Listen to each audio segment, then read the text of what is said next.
are now joining us. This is wonderful. Great. It's great. Okay, well, welcome everybody to another of our Zooviews. I should be able to tell you how many we've done, but I've actually lost count.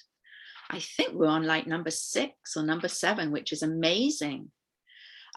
So before we actually get started, I'd like to introduce myself. My name is Sarah Doucette. I am the chair of Friends of Hyde Park Zoo. And as you know, we have been doing these zoo views, particularly when the zoo was closed. The zoo is now open. You can only enter and exit by what we call the upper gates, which are nearer to the Grenadier restaurant. So please come and visit. We aren't actually going to be attending the zoo today. We only have one zookeeper working, so that was a bit much for their schedule. But we have some baby animals. We have a baby bison, which you all helped us name Rumble. We have 2 baby calves for Highland cattle. So one is Balfoy, and the other one, we're not sure what he's going to be named yet. He's only about 3 weeks old. So before we do start, the housekeeping will be that, yes, we will be turning off everybody's cameras, which is off now, which is great. You will be on mute. And we will see if there's some questions at the end. If you have missed any of our zoo views, we have posted them on our YouTube, Friends of Hyde Park Zoo YouTube. So please, don't hesitate to check there. There's also actually one we didn't do live about emus, because our presenter was in Australia and the time difference just was not going to work to do that live. So now today we are thrilled to invite Richard Fiennes-Clinton, who is a historical interpreter for Colborne Lodge. He works with the Toronto History Museums at the City of Toronto. He has been giving tours and talks about Toronto history for many years, and then officially joined the City of Toronto in 2018. Along with the rest of Toronto History Museum teams, he has been on the journey to apply the principles of colonization and anti-oppression, I apologize, to the history that is shared in the city's museum and historic places. So as many of you know, Hyde Park has a lot of history to it. And I am now going to turn over this to Richard and ask you to tell us all the wonderful things about Hyde Park and the history. All right, over to you, Richard. Thank you very much. Just give me a moment. I'm going to share my screen, my PowerPoint presentation with you, and sometimes it takes just a moment to come up, so bear with me here. I think you should all see my first image in full screen, so that's great. We do. Thank you. Thanks for having me as part of your program. As you heard, my name is Richard, and I work at Colborne Lodge Museum. And today I'm going to be sharing a very quick history of Hyde Park that should last for about 20 minutes, maybe 21 minutes, I don't know. The park is a big place, and there is a lot we could talk about, but I'm going to be careful to stick to my allotted time. And I'd ask that you save any questions or comments that you may have till the end. And if there's time, we can try to talk more about them then. And I love having questions. I love being interactive. So at the end, if you do have any questions, just let me know. Now, let's start with a little bit of history about Colborne Lodge itself. Although it's now a museum, it was once the home of a couple named John and Jemima Howard. And they were both from England, where they were married in 1827 before coming to Canada in 1832. Back in England, John Howard had received training as a surveyor, an engineer, and an architect. And this is a painting of him with his surveying equipment down by Toronto's harbor in 1835. And he eventually became Toronto's official surveyor and was hard at work as an architect, an engineer, and a painter as well. This is John Howard's painting of the dining hall at Upper Canada College, where he worked several hours a week as a drawing instructor. Meanwhile, Jemima Howard supported him and his work quite extensively. They were both kept very busy. In 1836, they were able to buy 165 acres of land that stretched from the Queensway all the way up to Bloor Street West. This was when work began on their home at Coburn Lodge, and it was a pretty nice getaway. It really was like a cottage outside the city where John and Jemima could get away from all the stresses of life. Now, over 180 years later, people are still escaping the city by coming to Hyde Park. Originally, John and Jemima only lived at Coburn Lodge part of the time. This is a painting that John Howard made in 1834. The Howards had an apartment on the building on the right, which is at King Street West and York Street. But between 1854 and 1855, as John Howard began to retire, he and Jemima started spending more and more time at Coburn Lodge, and they ended up living there full time. Now, the Howards never had any children together. As they grew older, they decided to find a way to make sure that all the people of Toronto could enjoy their 165 acres of land forever. And in 1873, they finalized an arrangement to transfer the land to the city, but they put a few conditions on their land transfer. This is a map of Hyde Park that John painted in the 1870s. One important condition was that neither the sale nor the drinking of alcohol should ever be allowed in Hyde Park. The Howards consumed alcohol at home, but they wanted to make sure that it stayed family friendly. And this is still a rule today. Also, the Howards mandated that the park must be free to use for the benefit and enjoyment of all citizens, regarding of, no one was segregated by financial background, social class, or anything else. Lastly, some sources claim that the Howards gave their land to Toronto. This might be a little bit misleading. They did receive some money for it. They got an initial payment of $300, and they got an annual pension of $1,200 for as long as either one of them were alive. John turned 70 years old in the year that he made this arrangement with the city of Toronto, but he lived for another 17 years and went on collecting his tax-free pension from the city's government. Well, that's how John and Jemima Howard and their home at Coburn Lodge came into the Hyde Park story. Let's take a virtual walk up Coburn Lodge Drive to explore some more history. Now, have you ever wandered past this building at 140 Coburn Lodge Drive and wondered about its history? The information that we have from John Howard's journals leads us to believe that the building was built by John himself about 1855. John and Jemima rented this cottage to tenants who farmed this land. John was what was known as a gentleman farmer, and he owned this agricultural land, but he arranged for somebody else to do the work of actually farming it. Tenant farming is an agricultural process in which a landowner leases all or a portion of his land to a tenant for farming purposes. Rents were paid by the tenant in cash or produce or both. We only have basic information on a couple of people who lived in the tenant farmer's cottage. Mr. Hart occupied the cottage from October 1863 to February of 1864, so less than half a year. John noted that Mr. Hart was unable to carry out his contract, and he left the cottage in poor condition. The Howards seemed to have a very good relationship with a family named the Copes, who lived at the tenant's farmer cottage for 3 years, from 1864 until 1867. They paid $300 a year for the 3 years that they were there, and the Copes and the Howards often socialized with each other. They celebrated holidays together, and the Howards spent a great deal of time taking care of the Copes' young son, Percy. The last tenant that we have information on is Mrs. Cochrane and her son, who lived at the tenant's farmer's cottage from 1867. They had a 7-year lease, but we don't really know how long they actually stayed for. John Howard ended up taking legal action to try to claim Mrs. Cochrane's cows. She was paying $400 a year in rent, but she wanted to leave after only 4 months. So John tried to seize her livestock by claiming damages for Mrs. Cochrane breaching her contract. When the Howards gave their land to become Hyde Park in 1873, the tenant farmer's cottage became the home of the park's constable, and then later the park superintendent. And these days, the Parks and Recreation Department uses the building as its Hyde Park office. And I think now we're going to leave the cottage and we're going to move on to one of Hyde Park's best known natural features.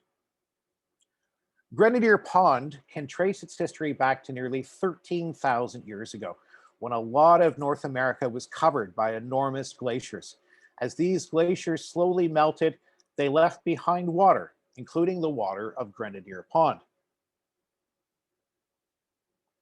Of course, people have had an impact on Grenadier Pond over the years. Before the arrival of Europeans, and even up until the last decade of the 1800s, the pond was surrounded by vibrant wetlands. These were an important stopover for migrating birds. The pond also provided an important spawning ground and a habitat for turtles, pike, salmon, and bass. In the early 1900s, as the city grew around High Park and the demand for recreational space increased, the marshlands shrank. In the 1950s, a large section of the shoreline was dug up and replaced with turf grass and a concrete border. Needless to say, the plants and the animals that called the pond home suffered during these changes. More recently, there have been attempts to rehabilitate the pond. Beginning in 1994, the pond's population of largemouth bass and northern pike started to be restocked. More and more native plants were added to the shoreline.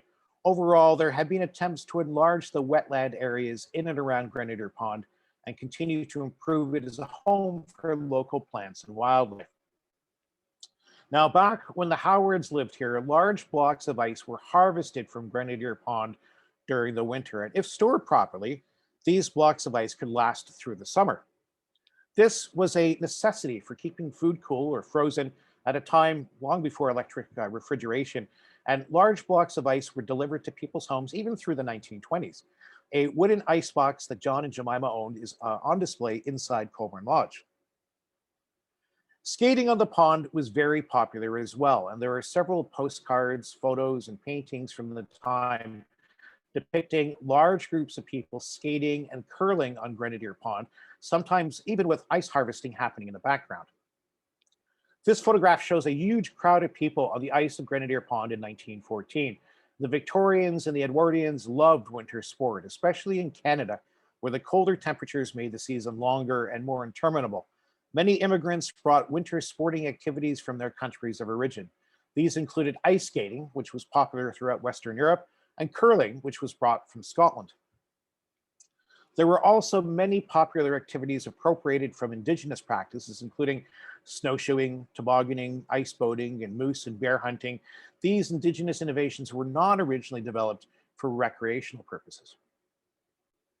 Equipment such as snowshoes and toboggans and knowledge about winter hunting were part of traditional teachings that enabled indigenous people to navigate the landscapes in wintertime. Snowshoes were used for mobility to catch up to animals that were stuck in chest-deep snow. Toboggans and ice boats were used for long-distance treks. The early settlers adopted these tools to better survive their unfamiliar landscape. But as colonial influence increased and more European infrastructure was installed, these tools increasingly became leisure activities in the lives of settlers. Hockey, which is arguably the most iconic of these Canadian leisure activities, might also be indigenous in origin. We're not very sure. As far back as the 1600s, the Micmac played a game on ice with long curved sticks and a puck. These winter activities generally required access to large outdoor spaces, and they became quite popular wherever people could find a frozen pond or a hill. And the hills in High Park were often used as toboggan runs. Now, these days, for safety reasons, fencing is sometimes installed to prevent people from tobogganing down the steepest hills. But in the early 1900s, toboggan runs were actively maintained on the hill, and wooden structures were built to make these runs even more steep. Now, continuing our virtual history tour even further north, we come to a stop that's nearly all the way up at Bloor Street. The building that is now known as the High Park Nature Center started out as the High Park Forest School, and this unique educational facility opened in 1915. The Forest School started out as an institution for children who had tuberculosis. Outdoor facilities for children with respiratory illnesses had been popular in Toronto for a couple of decades at this point. Over the years, the mandate of the High Park Forest School expanded to include economically disadvantaged or malnourished children. Children attended the school from May the 1st to October the 31st each year. The curriculum increased whatever academic training students had through the rest of the year, but even more importantly, children were provided with fresh air, exercise, and nutritious food. Toronto was still a very industrial city just over 100 years ago, and the area around High Park helped children relocate from potentially gritty parts of the city, at least temporarily. Now, incidentally, Hyde Park is still helping people escape from the more polluted areas of the city. A study that was published by the University of Toronto in 2015 included this map, which shows the concentration of ultrafine particles of pollutants around the city. Maybe not surprisingly, areas that don't have a lot of roadways or traffic, or that are away from the built-up part of the city, have the lowest concentration of pollutants. And Hyde Park has all these features and is still low in the spectrum in terms of pollution. Now, getting back to the Hyde Park Forest School, though, classes ran for a full day, Monday to Friday, half days on Saturdays. Once the Sunnyside Pool opened in 1926, students at the Forest School were excused if the weather was nice, and they were given free admission to the swimming pool. Classes were held outdoors with desks set up outside. And in fact, for the first several years that the school was in operation, the only shelter was an outdoor tent. The school building was not built until 1932. The idea for open air forest schools came from the conviction that fresh air is essential for children, especially those exposed to respiratory diseases like tuberculosis or cholera, or those who had mild cardiac conditions. The Hyde Park Forest School was opened at a time when public health was greatly increased throughout the city of Toronto. This included several new school health programs which aimed to control disease by teaching people how to properly wash their hands and blow their noses. The school also sought to identify and correct any health problems in children. The children were also provided with food. Bread and butter were served in the morning, along with milk in the warmer months and hot chocolate in the cooler months. Lunch included a hot milk and, of course, a cod liver oil pill every day. This regimen helped most children to gain weight and regain their health after 1 year at the forest school, after which they would return to a regular school. Now, after lunch, the children would each pick up their own pillow, a sheet, and a blanket. Cots were set up outside too, and the children would then take a 2-hour nap through the afternoon. After this, they would brush their teeth and wash their hands and have an hour of playtime, which included things like basketball or other physical activities, baseball. School was over at 4 o'clock when teachers took children up to Bloor Street and saw them onto the streetcars for the trip home. The Forest School was closed in 1963. The building has been used as the Hyde Park Nature Center since 2015, and the center hosts a variety of programs for school groups, community groups, and the general public. Part of the programming through the Hyde Park Nature Center includes other guided walks and tours throughout the park. Now, unfortunately, many of these were suspended thanks to COVID-19, but I highly recommend joining one when they return. Perhaps some of you have also explored things through the Nature Center. They offer really unique perspectives on the park. There are programs for students and adults, family nature walks, some programming represented or delivered by Indigenous people. And they're fun, informative, and inclusive of everybody. Now, for the last stop on our online wander through Hyde Park's history, I'd like to take you all the way back down to the south side of the park, back past Grenadier Pond, past the Tenants Farmer Cottage, nearly back to Colborne Lodge itself. Now, of course, this is a lot easier to do online than it is if we were walking in person. This is a monument called the Howard Tomb. It is the final resting place of John and Jemima Howard. And in many ways, this space is intimately connected with their lives here and the history of Colborne Lodge and Hyde Park. John Howard was a meticulous planner. In 1874, as Jemima was falling sick, he started making plans for where he and Jemima would be laid to rest. And he made several paintings of the tomb that he eventually designed and had built. Jemima passed away in 1877 and John died in 1890. He stipulated that their grave should be secured and well sealed with protective layers of concrete to make sure that they remained undisturbed. John and Jemima both became public figures after they transferred the parcel of land that became the original portion of Hyde Park in 1873. They were both involved in many clubs and societies, and John in particular worked hard to make a name for himself. He wanted to build himself a legacy. John Howard may have wanted to deter any grave robbers or plain old curiosity seekers from disturbing the eternal slumber he had planned for himself and Jemima. After all, they were to be buried in a relatively public space. And yet, maybe we can see John and Jemima's decision to be buried in Hyde Park as a natural one and not something that's gloomy. They both loved Hyde Park, and they no doubt took comfort in the idea of being their final resting place. So they mandated that the city of Toronto must always maintain their burial space. The bottom portion of the Howard tomb with the stacked rocks is called the cairn and symbolizes how Jemima's family had Scottish ancestry. John was a Freemason, and this is symbolized by the Maltese cross on the top of the tomb. Work to refurbish the gates around the tomb began in early 2020. The gates were sinking into the ground somewhat, so the stone beneath them was refortified. The gates were also cleaned and repainted. This process resulted in some interesting conversations about the original color of the fence.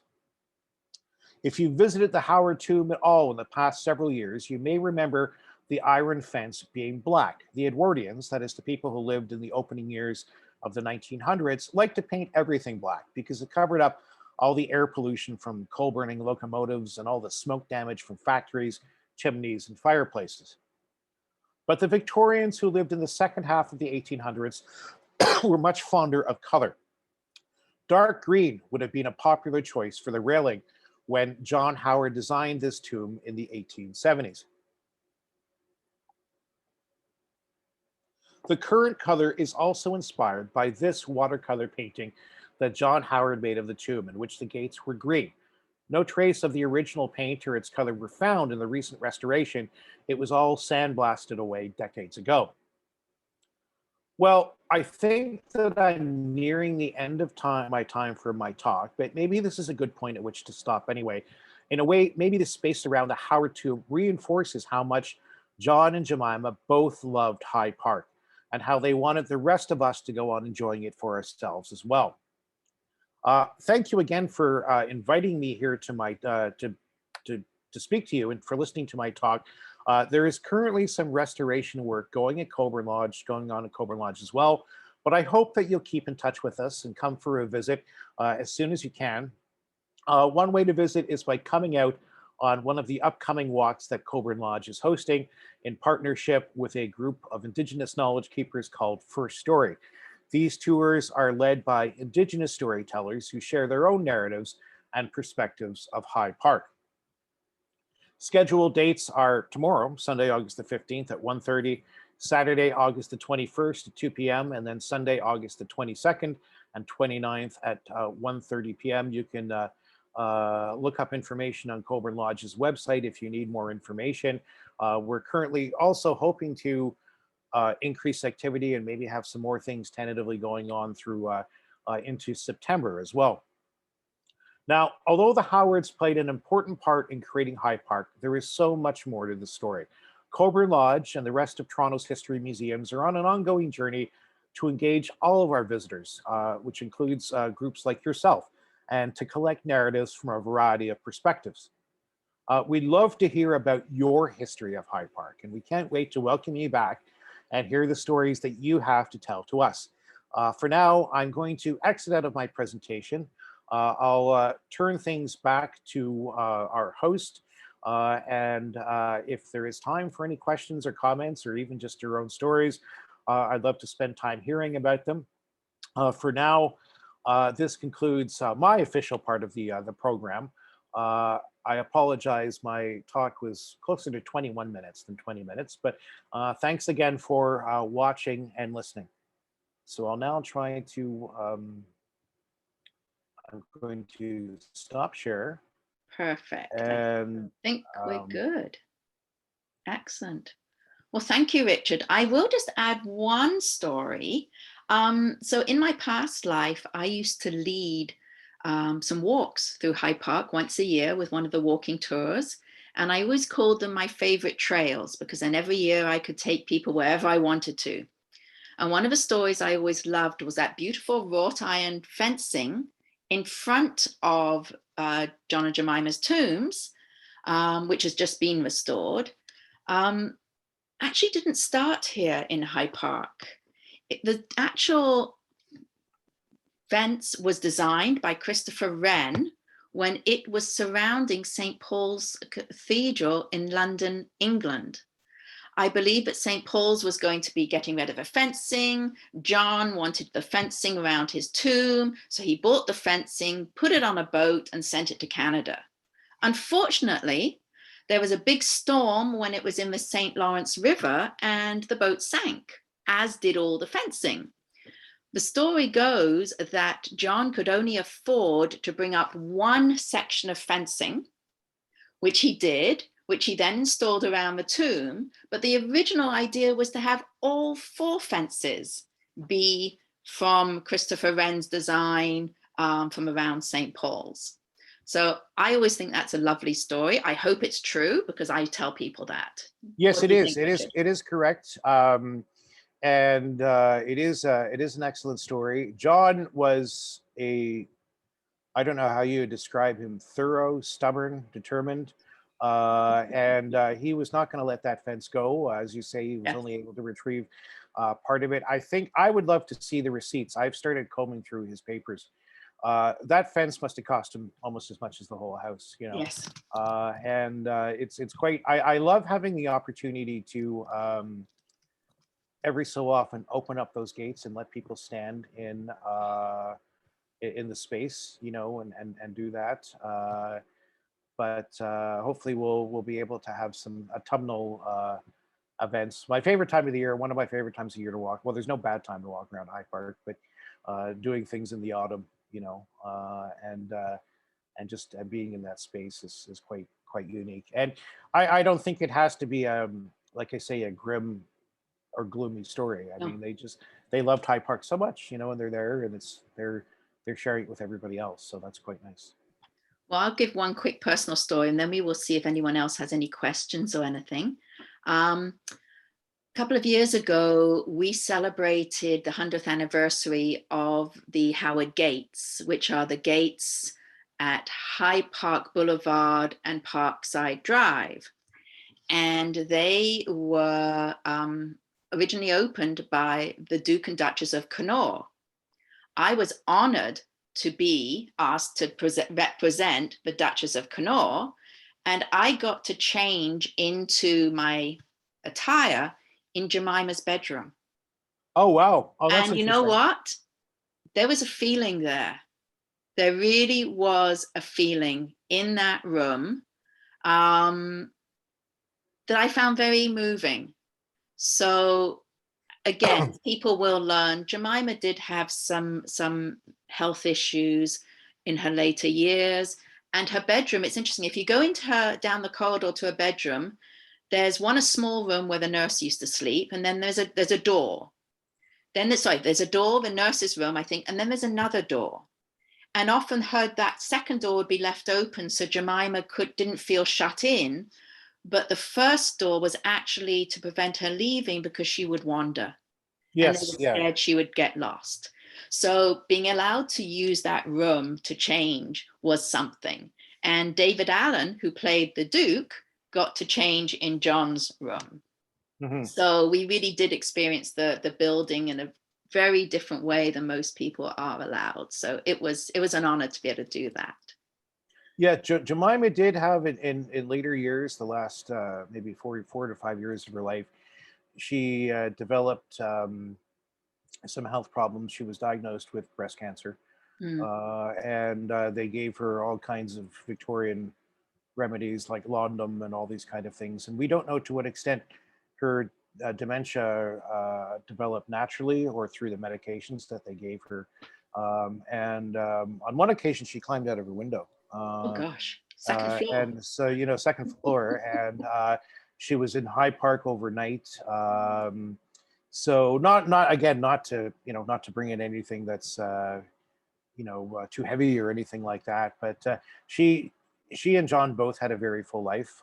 One thing that in the past in relating history I've always found a little bit frustrating is, of course, that history is often being told from the perspective of the men who were around at that time. And I know Jemima has such a wonderful story. Her life was very full. very rich, and we like to. I enjoy. Usually, when I'm taking people through the house, we talk about John in the first story, and we talk about Jemima on the second story. So there's a lot of history, a lot of cultural history and things there. But it's so great to be in that space, to be able to soak it up. And I'm getting a little bit desperate to be back inside museum space again. So I would encourage anybody to please stay in touch, even if it's just to share your stories. Send your comments on today's presentation. The email I put in the chat is the letter C Lodge, all one word, C for Colborne Lodge at toronto.ca. If you want to know what's going on, not to steal thunder I know everybody here obviously is going to make the High Park Zoo their first priority, but not to steal anything from anybody else. We're all partners in High Park, so feel free. We'd love to hear people's relations. I'm also quite happy to stay on. I don't have anything else scheduled for this afternoon, so 2-3 hours. You want to just stay and chat? I could do that actually, Richard. Don't tempt me. I'm more than happy to stay on for people's conversation and things like that. So I love sharing and listening to other people's stories as well. Right? So that's fine. So does anyone here in the Zoom meeting wish to ask a question? I think you can unmute yourselves if you do, and if you'd like to put your camera on, you can. If not, you're welcome to type something into the chat. I welcome questions, and if not, Richard's provide an email where you can ask questions later. And when the lodge opens, please go visit. It's absolutely amazing.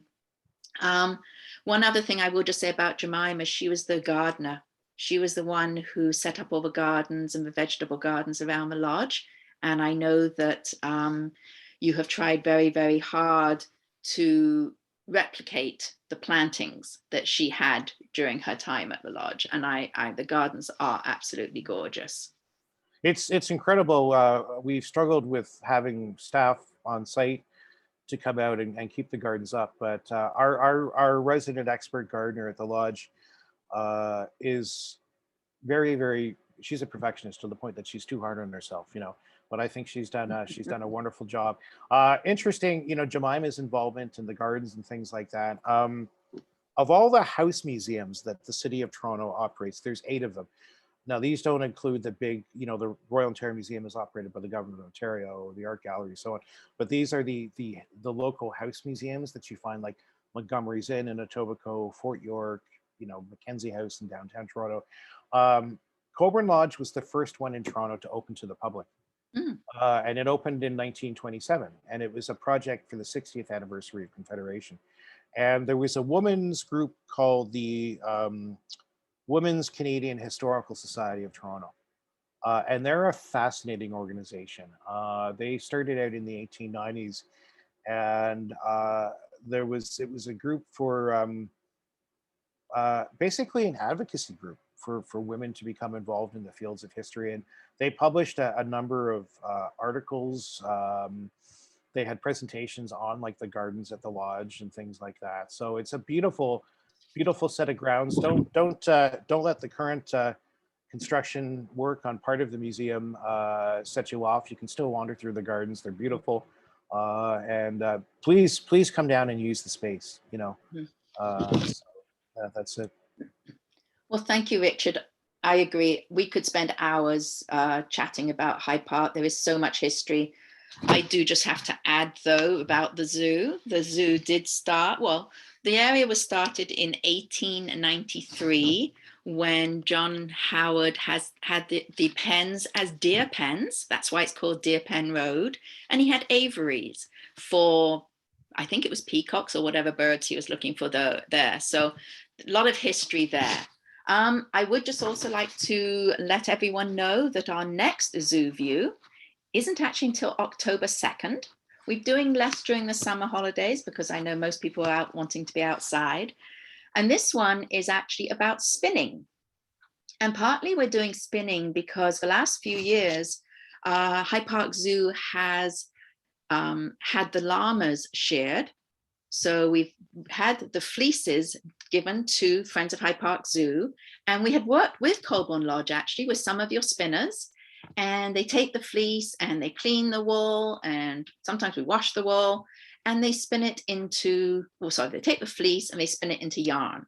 So we are going to be having a presentation and a talk about spinning. This year again, the llamas were sheared a little bit later, and all the fleece was sent to a mill north of a city. So we're hoping in another couple of months, we will actually have some fleece for some wool for sale. Okay, Great. I do see. Now, yeah, I do there see is a question here. Yes. There is a cat. Lisa asks, there is a cannon on the lawn at Colborne Lodge. Can you tell us anything about that? That was something that John had installed. It's a naval gun, and apparently it was going spare from Fort York. John Howard is kind of an English eccentricity. You would see this in some, English country estates and things like that in the larger homes. And at one point it was on a wooden carriage. Now it's more flat on the ground. But he would fire it off.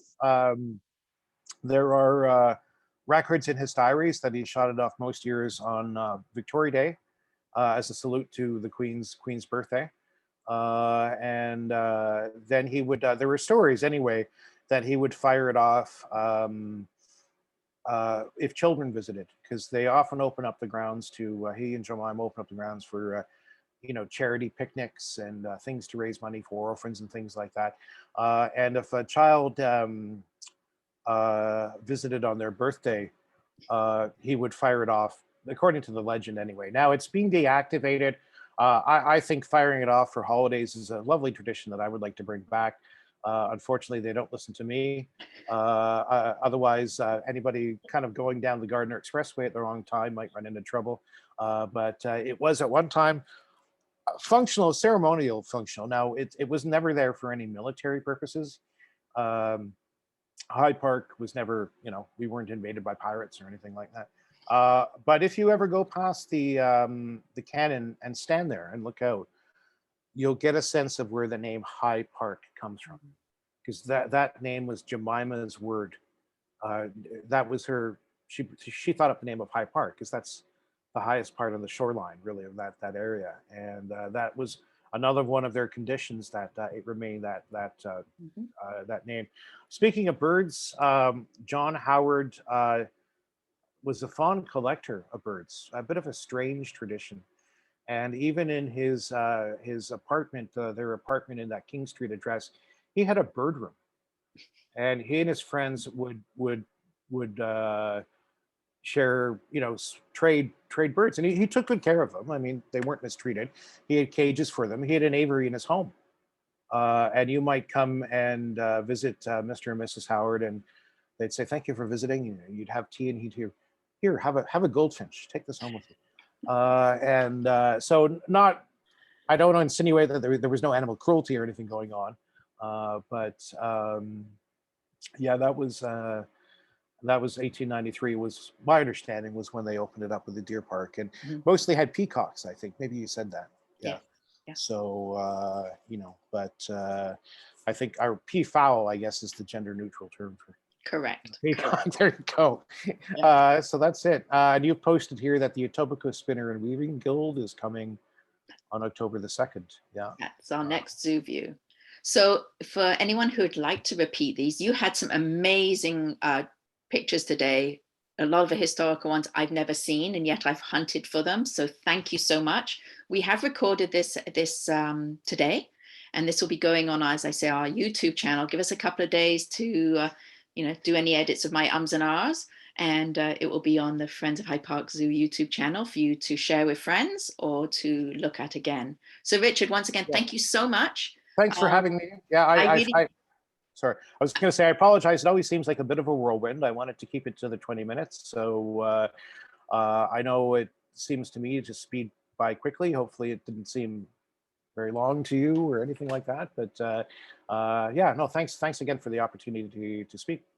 And I look forward to coming and meeting you down at Colborne Lodge and learning more about the building. And thank you for everyone who joined us today. We really appreciate it. Have a lovely afternoon. It is absolutely gorgeous out there. I'm going to head back out and finish up my gardening. So thank you. Enjoy, and thanks, Richard. Appreciate it. Thank you. Thanks, Looking forward everybody. to for meeting you in tuning in. person. All right. Same. All right. Bye-bye, take care. everyone. Bye-bye.